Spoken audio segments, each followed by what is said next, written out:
मैं ज़रा अजहर साहब आपसे शुरू करूंगा। मुझे बताएं कि इस्लामाबाद हाई कोर्ट से जो चेयरमैन पीटीआई को रिलीफ मिला है, साइफर केस से ज़मानत को कहा गया कि इन कैमरा फैसला उस पर जो है महफूज कर लिया गया है।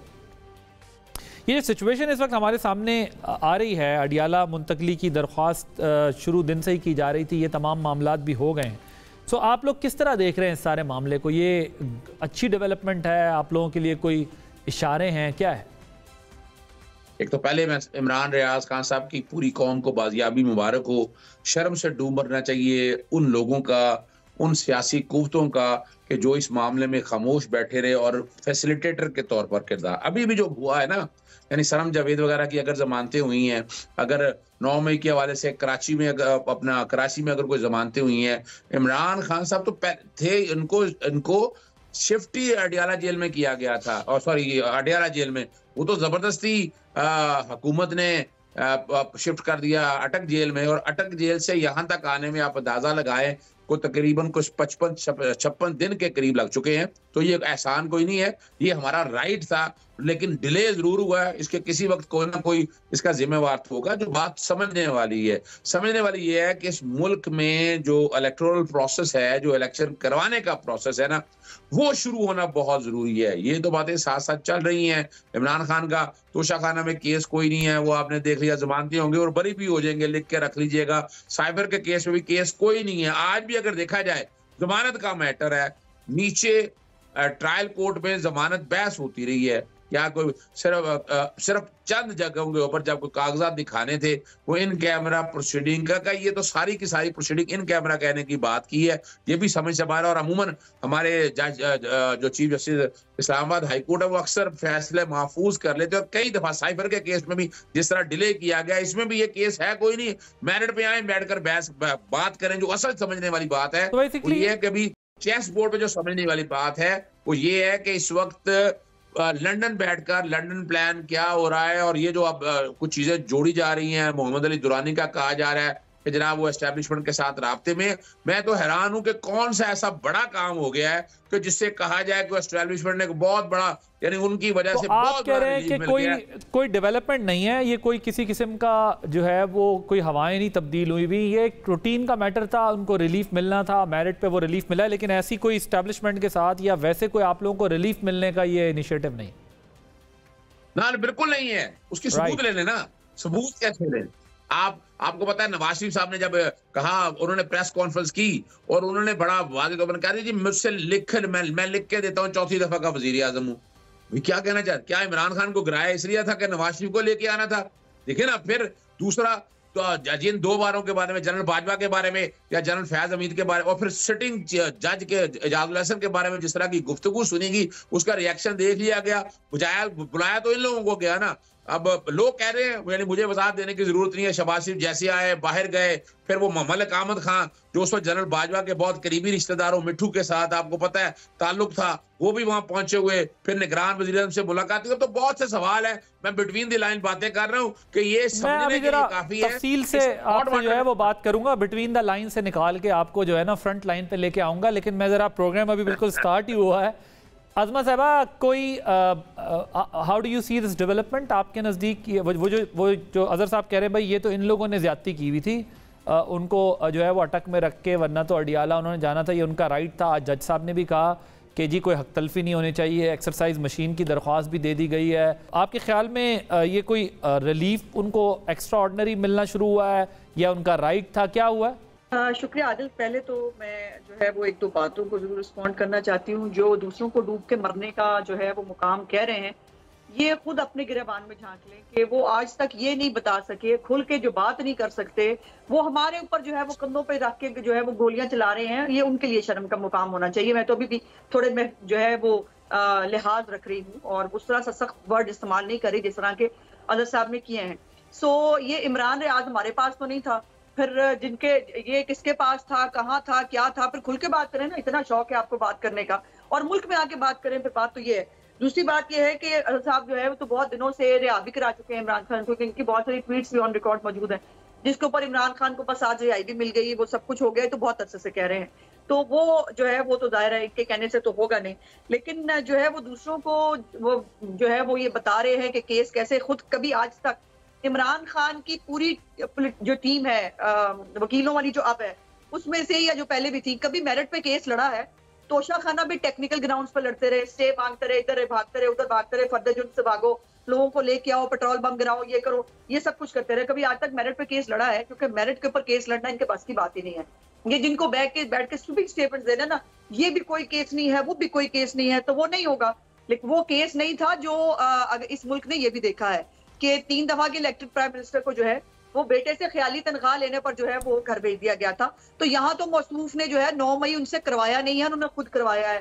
फिर जो है वो उन्होंने तोशा खाना के जो है वो हीरे जवाहरात बेगम साहिबा के साथ जो है वो मिलके ऐठे थे, वो सबके सामने है।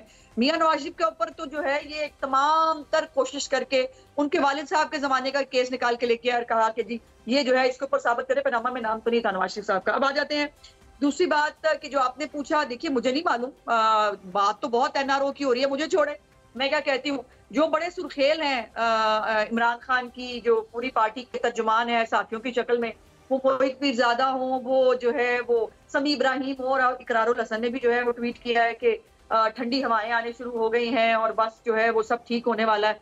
तो अल्लाह जाने वो जो खिचड़ी पका रहे हैं, जो डट के खड़ा रहता है वो कितना डट के खड़ा रहता है, और जो है उसके डट के खड़े होने का जो है वो ये है कि देसी घी के अंदर जो है मुर्गे पका के, मटन पका के खाने के बावजूद जो है रातों रात उनको वॉशरूम बना के देने के बावजूद जो है वो फिर भी उनके बुनियादी हकूक पूरे नहीं हो रहे।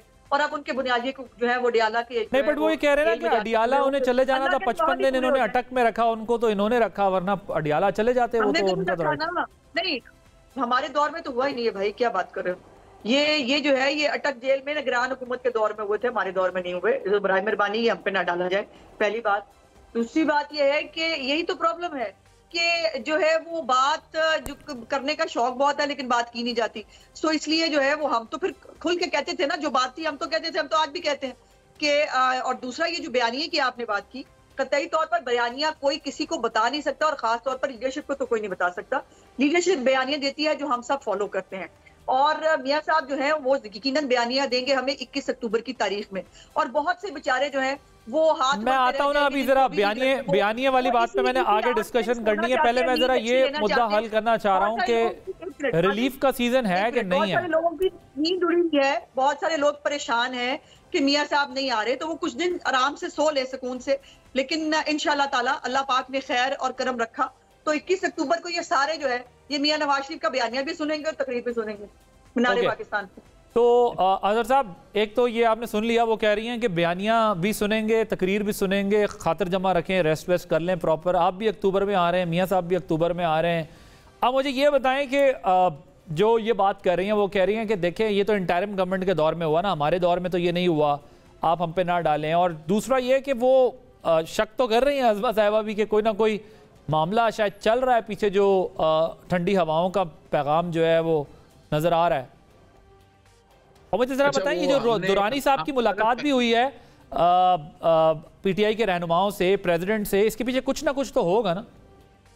अच्छा, पहली तो बात है कि मोहम्मद अली दुरानी साहब को सदर आरफ अलवी साहब ने नहीं बुलाया था, वो खुद गए हैं मिलने में। वो जो बातें कर रहे हैं ना तो पार्टी ऑन करती है ना उनका कंसर्न है इस हवाले से, उनका इस हवाले से तो यानी वो तो अपने आप आ रहे हैं, तो असद कैसर पार्टी में है कि नहीं है? देखिए इस वक्त सदर आरफ अलवी साहब जो है वो सदर पाकिस्तान है। सर वो पता है सर हमें, मैं कह रहा हूँ असद कैसर साहब पार्टी में हैं कि नहीं है? सदर मुमलिकत का हमें पता है सर, वो चुपके मुलाकातें करवा रहे थे जिस वक्त इमरान खान साहब एहतजाज कर रहे थे। वो सदर मुमलिकत का ज़ाहिर पार्टी की तरफ एक टिल्ट तो है ना, वो दोनों तरफ खुश करना चाह रहे हैं कि यहाँ पे भी मामला मसला हल रहे, इधर भी हल रहे। ना पार्टी उनसे खुश है और ना वो खुश है जिन्हें वो खुश करना चाहते। देखिए बात बड़ी सीधी सी है, सवाल ये है, मैं तो बड़ी सीधी सी लिखी हुई पड़ी हुई बातें की हैं। अब वो जो हम समझी बैठे ना यही चिराग है, यही गुल होंगे तो रोशनी मिलेगी, 40 सालों से ये चिरागों ने जो इस मुल्क में अंधेरे पैदा कर दिए वो कहने की जरूरत नहीं है। सर असद कैसर साहब का बताएं ना, वो तो पार्टी में उनसे मुलाकात हुई है दुरानी साहब की, वो तो बड़ी आगे की बातें कर रहे हैं। तो पार्टी की तरफ से अभी तक कोई बयानिया नहीं आया, वो मुलाकातें इंडिविजुअल हुई हैं, उनकी अपनी जगह बात है। लेकिन सवाल ये है कि लेना क्या है, एस्टेब्लिशमेंट क्या दे सकती है, इसको देखना तो ये बातें हैं ना कि क्या दे सकती है। कि ये अपना जमहूरी हुकूमतों में यानी वैसे तो पाठशाला लगा हुआ था ना, ये सारा जो कुछ देखा आपने जमहूरी हुकूमत देखा ना, इन्होंने किया ना सारा। निगरान हुकूमतें आनी थी, ये कह रहे हैं निगरान हुकूमतें हमारी नहीं। 90 दिन के लिए आइन में लिखा हुआ निगरान हुकूमतों का, 90 दिन से ज्यादा एक्सटेंशन हुई और उन्हीं के लगाए हुए एग्जेक्टिव वो सारा वही लोग कर रहे हैं। आज आप देखें कि फंड कौन सी सियासी जमातों को मिल रहे हैं, ये मुझे कहने की जरूरत है। आज भी जुडिशल कमीशन बना देंगे, तहकीक करके पता चल जाएगा निगरान वफाकी हुकूमत में कौन है। कोई पीपल्स पार्टी ने गिले किए, मैंने तो नहीं गिले किए ना, पर ना हम और गिले कर रहे हैं। ये सारा कुछ समझ आ रहा है कि एक्सटेंशन क्या है, एक्सटेंशन समझ नहीं है। जो असल बात बारीक जो करने वाली बात है वो ये है कि 4 बड़े ब्लंडर्स हैं इन सियासी गवर्नमेंट ने क्या किए हैं। पहला ब्लंडर कि जब ये इलेक्शन मान रहे थे ना, और इमरान खान साहब ने असेंबलियां तहलील कर दी थी, इन्हें तहलील की तरफ जाके इलेक्शन की तरफ जाना चाहिए था, ना देने से आज भुगत रहे हैं कि आज भी 90 दिन में इलेक्शन नहीं हो पा रहे। नंबर 2 इनका बड़ा ब्लंडर था जब पंजाब और खैबर पख्तूनख्वा के 90 दिन में कह दिया असेंबलियां तहलील हुई हैं और इलेक्शन होने चाहिए थे। इन्होंने खुद क्या किया, 3 दिन पहले असेंबलियां तहलील की। फिर 3 दिन पहले असेंबलियां तहलील क्यों की? किस कानून के तहत? अगर आप आइन उसी के तहत किए तो पहले भी और ये भी सामने रखे, मकसद क्या था?